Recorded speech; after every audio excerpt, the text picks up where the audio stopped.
विदर्भातील वाघ का चिडचिड करतायत, ते का आक्रमक होत आहे, त्यांच्या स्वभावामध्ये अचानक बदल कसा झालाय? आता याचा जो सारांश आहे हा उन्हामुळे तर नाही किंवा तापमानावर तर नाही. आता या सर्व परिस्थितीचा आढावा घेण्यासाठी आपण खुद्द जंगलाच्या राजाच्या घरापर्यंत पोहोचलेलो आहे आणि इथून आपण याचा आढावा घेणार आहे. आपल्यासोबत वनपरिक्षेत्र अधिकारी आहे, त्यांच्याकडून जाणून घेण्याचा प्रयत्न करूया.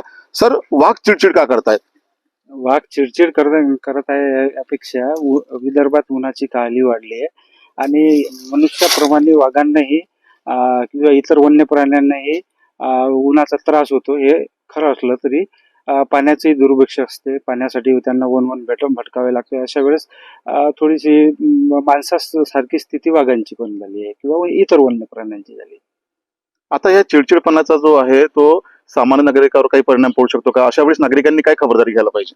नागरिकांनी वन्य प्राणी दिसल्यानंतर वन विभागाला किंवा पोलीस विभागाला त्वरित कळवावे. तेंदू पाणी गोळा करत असताना सामूहिकरित्याने जंगलात जावे आणि इतर रात्री शेतात जागरण वगैरे करण्यासाठी जात असताना सर्व खबरदारी घेऊन जावे.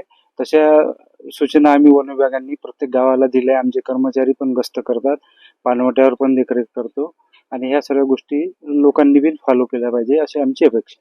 बरं, आता सर मला सांगा, उन्हामुळे वाघ चिडचिड करताय अशी सगळीकडे चर्चा आहे, पण आता त्या उन्हापासून बचाव करण्यासाठी त्यांना प्राण्यांना काहीतरी सुरक्षा भेटण्यासाठी किंवा त्यांच्याकडे थंड व ओलावा राहण्यासाठी काय उपाययोजना आहेत वन विभागाच्या? पाणवटे आम्ही स्वच्छ ठेवतो. पाणवट्याचं डेली तपासणी केल्या जाते. पाणथळ भाग असलेल्या त्या ठिकाणी सर्व गोष्टीवर आमचं लक्ष असते आणि वन्य प्राण्यांना जास्तीत जास्त पाणी मिळेल या दृष्टिकोनातून आम्ही पूर्णपणे प्रयत्न करतो. तेंदूपत्तासाठी गोळा करणारे जे मजूर वर्ग आहे ते जंगलामध्ये जातात आणि अशा वेळेस आता सध्या स्थितीमध्ये वाघांची चिडचिडपणा खूप वाढलेली आहे. अशा वेळेस त्यांनी काय सुरक्षितता त्यांनी ठेवली पाहिजे किंवा काय खबरदारी घेतली पाहिजे? मी मगाशी म्हटल्याप्रमाणे सामूहिकरित्या त्यांनी जावं आणि जात असताना वन विभागाच्या कर्मचाऱ्याला त्याबाबत सूचना करावी. आमचे कर्मचारी तत्पर आहे आणि त्या दृष्टिकोनातून आम्ही प्रयत्न केले जातात. गावाच्या ठिकाणी जाऊन आम्ही सभा घेत आहोत. सभा घेऊन आम्ही त्यांना सूचित केल्या जातात.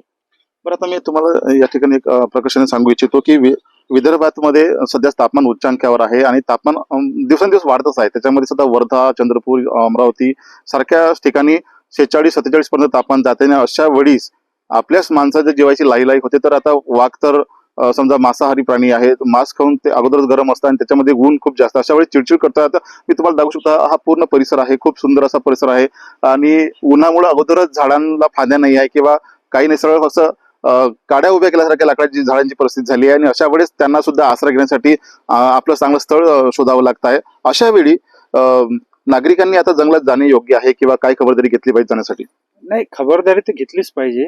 उन्हाळ्याचे दिवस आहे, तेंदू पाण्याचा सीझन आहे, परंतु आपली खबरदारी घेऊन व्यवस्थितरित्या आपलं काम केलं पाहिजे अशी आमची अपेक्षा आहे.